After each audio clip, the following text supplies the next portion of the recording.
Вандуй дагуулагддаг эслэг нь ихэвчлэн уустдаг бөгөөд хоол боловсруулах замд гээл шиг бодис үүсгэнэ. За уустдаг эслэг нь гидсэн доторх сайн бактерийн тоог нэмэгдүүлж хоол боловсруулах эрхтнийг эрүүл байлгана.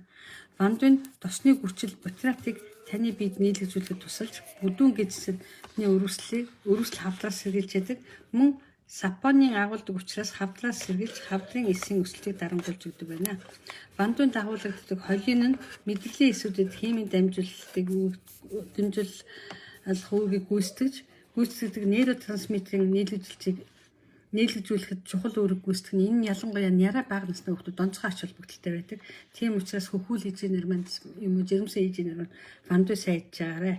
Мөн магн, селен, цайр зэрэг тархины үйл ажиллагаанд онцгой ач холбогдолтой эрдэс бодисыг агуулдаг. За ийм учраас сэтгэлийн хямрал дөгшүүрээс урьдчилан сэргийлдэг нь судалгаагаар батлагдсан. Төмрийн маш сайн их үүсвэр байгаа.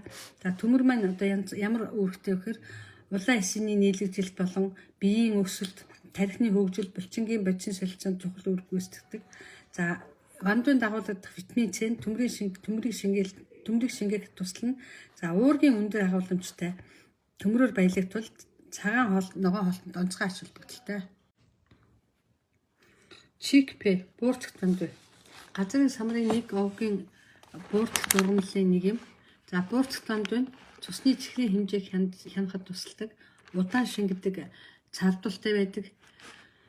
Мөн хүнсний эслэгээр баялаг ялангуяа арипикоз гэдэг уустдаг эслэг байдаг бөгөөд энэ нь бидний гидсний ашигтай бактерийг өсгөхөд тусалдаг. За найрлууд нь уураг, тос, нүүрс ус, эслэг, манган, палацис, төмөр, цинк, фосфор, магн, тиамин, B6, селен, калий агуулгадж байдаг. За ер нь бол ерөнхийдөө эслэгээр баялаг болохоор цатгалан мэдрэмж төрүүлдэг. Ер нь метонинаас бус бүх амин хүслүүдийг агуулдаг. За эслэг маш багтаа байдаг учраас вандуй иддэг хүмүүс маань ерөнхийдөө гидсний хэвлийн тойргоор маш гайгүй байдаг. Нарийнхан байдаг гэсэн үг шүү дээ. За тэрнээс гадна чихрийн шидэн зүрхний өвчний эрсдлийг буулгадаг болчихно.